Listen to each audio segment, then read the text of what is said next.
Hi, I'm Cindy Cloward with Riley Blake Designs, and today's project is a wool Easter basket. I wanted to make this for my granddaughter, and I got inspired by seeing all the cute bunnies and all the fun things that were in the store. So I made my own version of this Easter basket all out of wool. There's a lot of hand sewing in this, and you're going to need assorted threads and floss to add character to the basket. And then you're going to want assorted wool colors to bring color and interest to this pink Easter basket. And these are the measurements that you need for the fabric and supplies.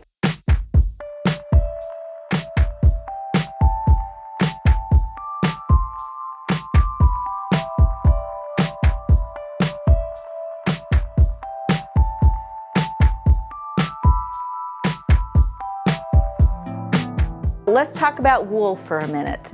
Now, all wools aren't created equal. At Riley Blake Designs, we have wool that is 100% wool, especially Stacy West's wool. She uses 100%. We also have the option of wool that's on the bolt that has a little bit of nylon in. It's mainly wool, but it has a little bit of nylon, and it comes non-felted. It's woven like regular fabric, very high quality, but you need to take it home and wash it before you start working with it. It'll shrink a little bit, not too much, and then it's ready to be worked with. Also notice if you're working with some wool already comes felted, so you don't need to take that extra step. And once you wash your wool, it becomes softer than it was before, and then it has this nice cozy top to it. Just a little more fluffy. So this has already been washed, which naturally felts the wool, and it's ready to use. So the first thing that I do in making this basket is I cut out my bottom base, which is a circle. And it's really handy to use these Lori Holt circle rulers, perfectly round. You want your basket perfectly round. And when I put it onto the fabric, I traced around this circle 2 times for the top and bottom piece. And you also need the Pellon products. This is a foam stabilizer, which gives the structure to the basket. And you need that for your bottom piece and the side piece. You do need this Peltex product. It's fusible. It doesn't have to be fusible, but you do want this thicker Peltex to give you for the handle. So you cut this out on your wool. You trace around the foam core, the foam stabilizer, and then you trace around a top and bottom piece. And when I go to cut out the wool, I cut outside my trace line. So it's just slightly bigger than what I've traced. And then when I cut out this foam stabilizer, I cut it inside the trace line, so it's slightly smaller than your tool wool pieces, because I don't want it the exact same size. I want it slightly smaller because I don't want to see the foam sticking out on the sides. So there's a little tip when cutting out your bottom piece of your basket. And once it's cut out, I do put the 2 sides together with the sandwich it around the foam stabilizer, and then I pin it and I take it to the machine and I use a 1/4 inch seam allowance and I sew around the entire outside. So once this one I've previously done, and then I look at it and see if there's any areas I want to trim, or I just cut off those extra threads, because you want a pretty perfectly round circle if you can manage it. And sometimes there's always like little areas that kind of poke out. So you can trim it slightly to get you a better circle, and you can put this aside for now. The next thing you want to do is your side pieces, you need to measure them and cut them out. And you can do this for any size basket. So here's the way you can figure out your side pieces. So I've used an 8-inch circle, and so the diameter is 8 inches. So if I'm figuring out the circumference or the outside of my basket, I times that by pi, which is 3.14. We're going to do a little geometry, and that's going to give you the circumference around your circle. Now I'm doing 2 sides, so the number I get is just a little over 25. So I want my side, my circumference to be 25 inches. It's a little bit more, but this wool is so forgiving, it's stretchable. I'm going to round it down to 25.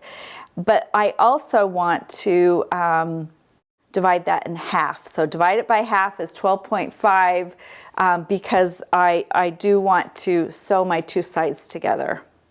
So I'm going to cut out 4 pieces of this because I'm going to have a lining inside my basket, and then I have the outside of my basket. So you're going to cut out 4 pieces of 12.5 inches. So you've got your outside done. The last thing you need to cut up for your basket is your handles. And these handles, they are 1.5 inches. And then I cut this, I'm reminding myself, 15.5 inches in length. And I do that with slightly smaller with the Peltex structure. I want it about 1.25 inches, maybe 1 inch less. And then the sides are going to be a little shorter because it's just going to sandwich between your 2 pieces. Just like that. And even though it's dyed through, there is a fluffier side on this woven wool. So put up your fluffier side on the outside. So that's what it's going to look like here. And we're going to set this aside. We'll kind of pin this and work on our handle in a minute. So the next thing I would do is I would take my 4 pieces, and like I said, there is a slightly right side to this, even though it's dyed through. So I'm going to put the fluffier side as my right side, and I'm going to take it to the machine, and I'm going to sew a 1/4 inch seam allowance on both sides. So I'll sew that both sides. I'm going to back stitch when I start and stop to secure my edges. And then that's going to be my outside piece. Now I'm going to take my other 2 pieces, and this time when I sew, I'm going to do a little bit bigger than a 1/4 inch, not quite a 1/2 inch, and make this slightly smaller for my inside of my basket. It's hardly going to be noticeable, but again, it's on the inside, so we want to make it a little bit tighter. So once I've done that, I'll just kind of show you what it looks like. I've done this step out.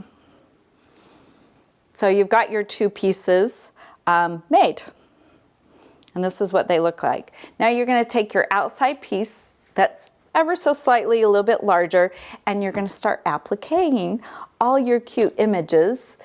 You can create your own. I thought of doing a little chick, but I ended up just choosing these 3 images that we have on our website, that you can trace out these paper templates. You can trace them out, cut them out, and trace them onto your wool that's been cut. And you just need sorted colors, whatever colors you want to choose. But these are the 3 images that I chose. A little Easter egg, a rabbit, and a cute carrot. So these 2 have some applique to go onto the pieces prior to putting them on the basket. So I wanted to talk about that. So I do get my pieces ready like this. And that's all ready to applique. It's such a small piece, you don't necessarily need to tack it down. I just use my finger, and then I use some matching thread. So on this, I am not using floss to tack that down because I don't want to notice my stitching on that. So I would just use a regular thread, matching color, and I would sew the 2 stripes on my Easter egg. Now for this cute little rabbit, this little bunny, I actually want a contrasting floss so you can see it around this cute little muzzle. And I chose pink. And I've already knotted my end. And I want you to see the stitches. This is just a cuteness element that you're adding to the embroidery. So I'm taking big chunky stitches, just like this. And they don't even have to be close together. And this just adds such a cute element and a fun detail.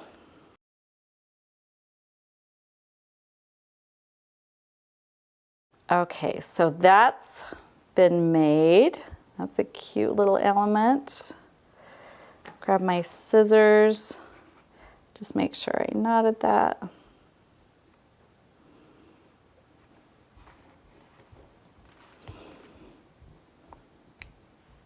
Now before I'm finished, I need to add a couple little eyes, and it's fun. You could do some little mini buttons, but since this is for a little person, I'm just gonna do a couple of French knots for the eyeballs. And for these eyeballs, you can mark your fabric, get them right where you want it, but I'm gonna eyeball my eyeballs and just put them on.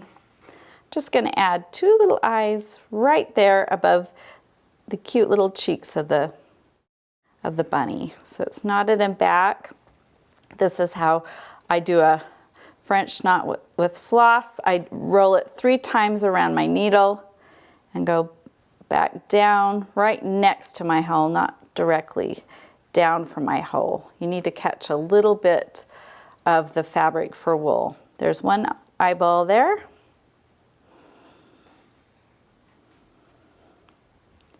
One, 2, 3. That's going back down. And you have 2 cute little French knots, and your bunny's ready to applique onto the outside of the basket. Again, we would have finished that, and there's no extra embroidery on that. So then I would take my piece, my outside piece, and I would start assembling. Oh, I didn't. Let me knot that off.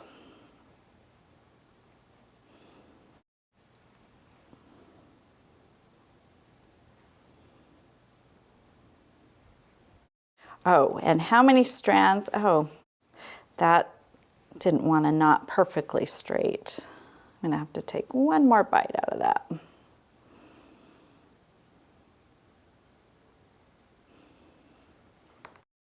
Okay, there we go. So how many strands do I use? I'm sure I'll be asked. I generally use 3 strands, so 6 usually comes on floss. I take 3 off and save 3.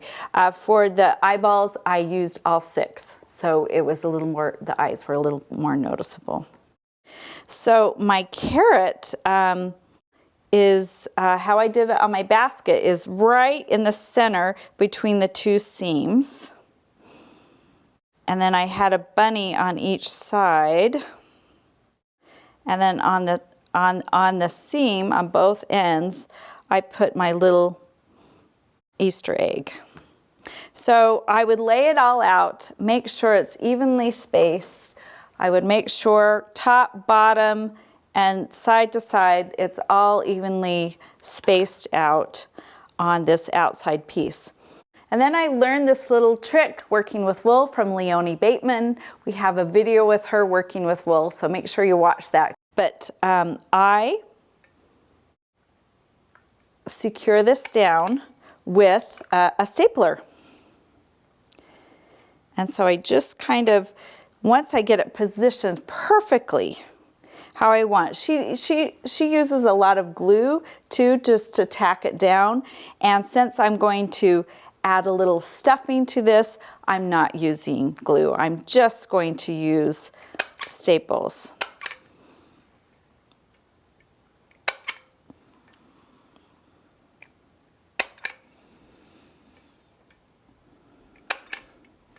There, and you would have your entire project stapled down. So now you can take it to your favorite chair and you can just hand applique. This is going to take you a little while to finish, but it's ready to applique the outside of your basket. All right, so I have finished my applique all around, and this is what it looks like. And I'm going to just pretend, because people will ask, that one of these staples was left in. This is how easy it is to remove it. And since it's wool, again, it's so forgiving, you'll never see a hole. You kind of pop out one end, flip it back, and pop out the other end. That's how easy it is to remove a staple from the outside of your project. All right. I did want to show you quickly how to applique this little rabbit on and add a little stuffing to it. Oh, I need to knot this.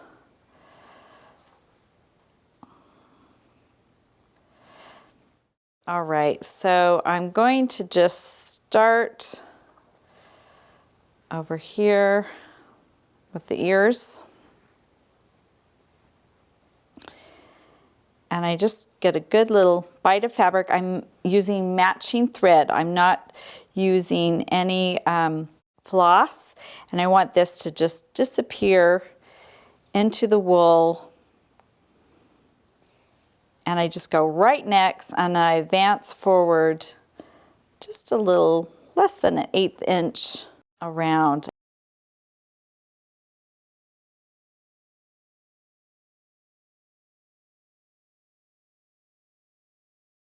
All right, I've gone through around most of the sides and I just have this portion opened.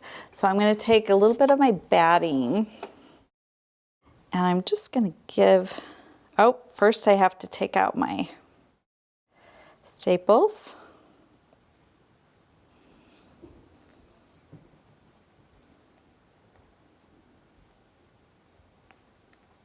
There we go. And one on the bottom.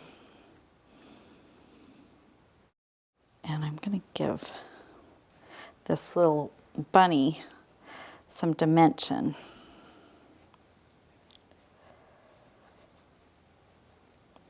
So I'm poking some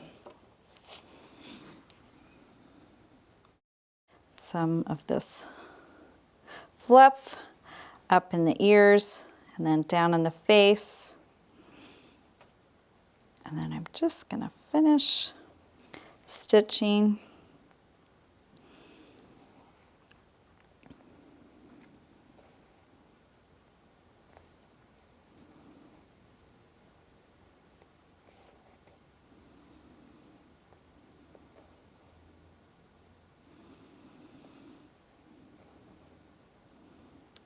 I'll put that in back.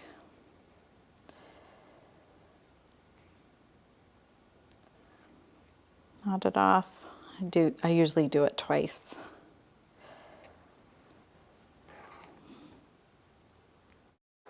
Okay, we finished our little bunny all stuffed. We'll put this one out of the way and then I'm going to bring up the lining fabric of this basket. Now I do kind of open this up and I line up my seams, put a pin in there, and we're ready to start sewing this together. But first, there we go, pull it, see how that works together.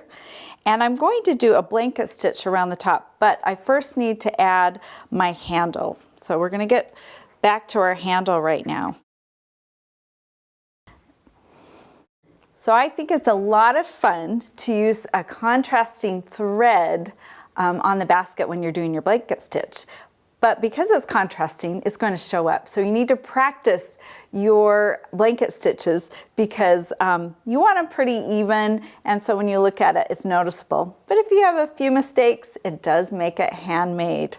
So I used aqua contrasting thread on the handle and around the top of the basket.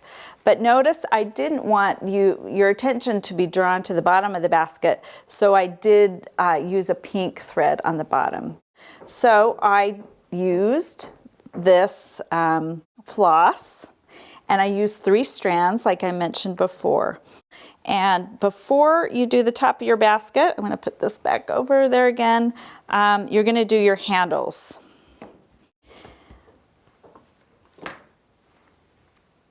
And I need to knot the bottom. You could make it as long as you want to work with. And you're going to start your blanket stitch on the end. Again, the blanket stitch are going to bring the 2 pieces of wool together, and you don't want to see the white piece in the middle.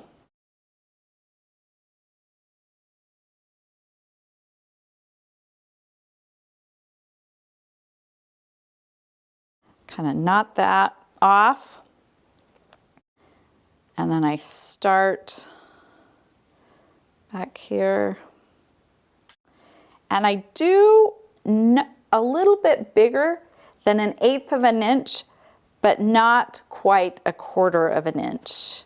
And you could make marks. You could take a ruler and get it really precise, but I do just eyeball it. And I do the same amount. I don't do quite 1/4 of an inch going out, but I do take a big enough bite that you can see the threads along the side. I think it adds a little charm to the handle.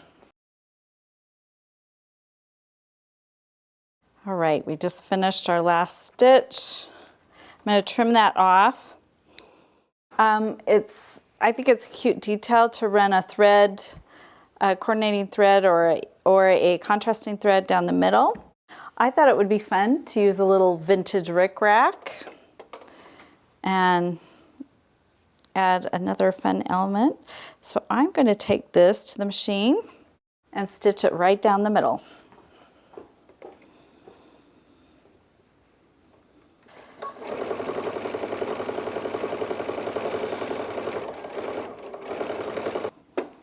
All right, our handle's ready to put on our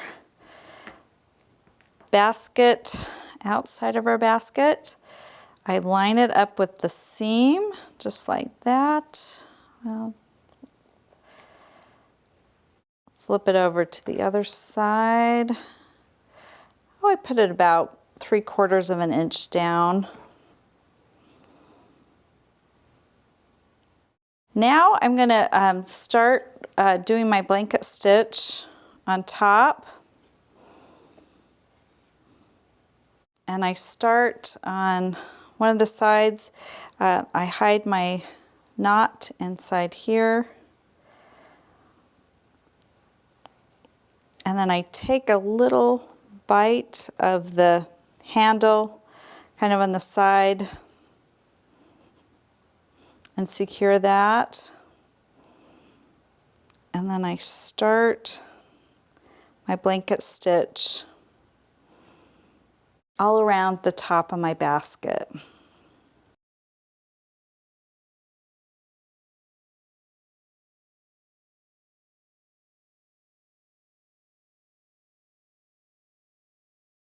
Okay, we're really getting close to finishing our blanket stitch around our basket. I did want to highlight what you do around the handles. Now on the inside, I usually, trim it up a little bit and then just use a matching thread. I do use try and use a polyester because it's a little stronger and it'll secure the inside. And on the outside, I still want the continuation of the blanket stitch.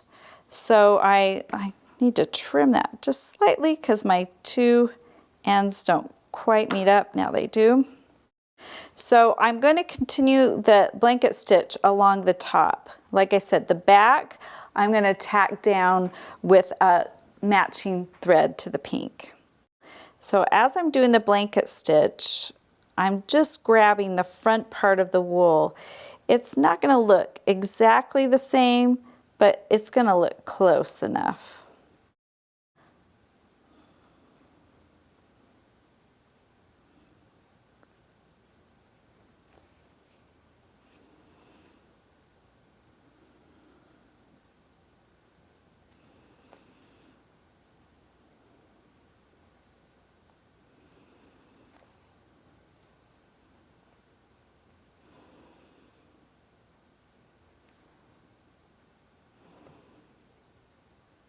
Okay, we've finished to the other side. I'm going to take a bite out of the handle and the side of the handle and the side of the fabric. I'm going to secure that with a couple knots. And then again, I hide my needle threads down inside. And then I trim off. So the basket is all ready to go. You just need to add your bottom piece. And you're going to put in your stabilizer. And when I've secured this, I have gone ahead and sewn a seam there, just a 1/4 inch seam allowance, and it's facing inwards. And I usually put the seam on a seam.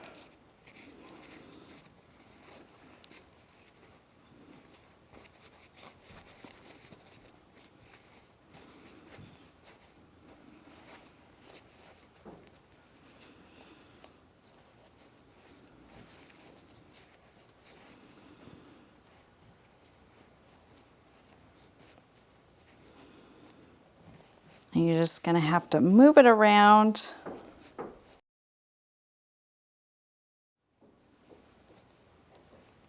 I've adjusted my foam stabilizer to fit inside the basket. Now that the stabilizer is in there, I'm going to take it to the machine and secure my handles by using matching thread on both sides. So we put it in about 3/4 of an inch, and we're going to sew 1/2 inch down to reinforce the handles.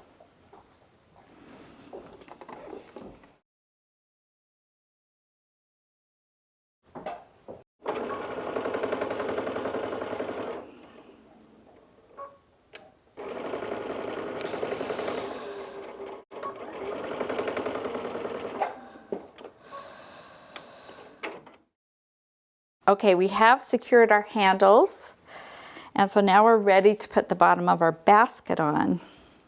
We pinned around it.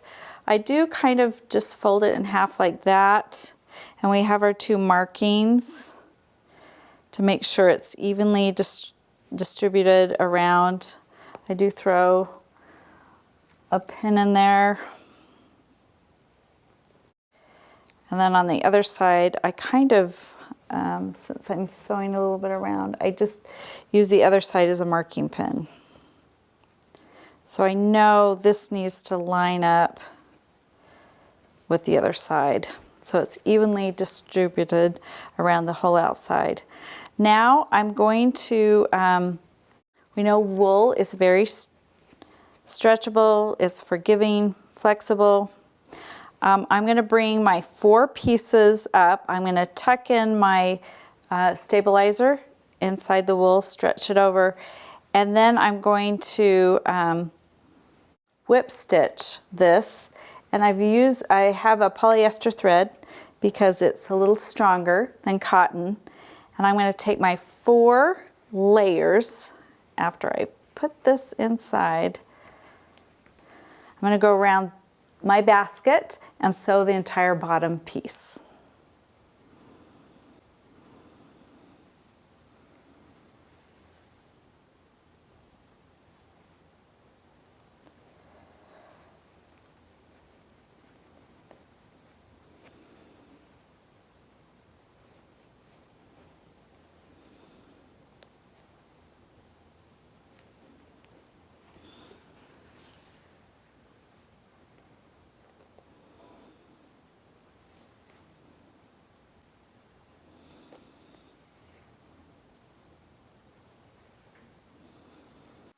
All right, we just did our last stitch, and now this basket is all ready to be displayed or to give to someone that you love.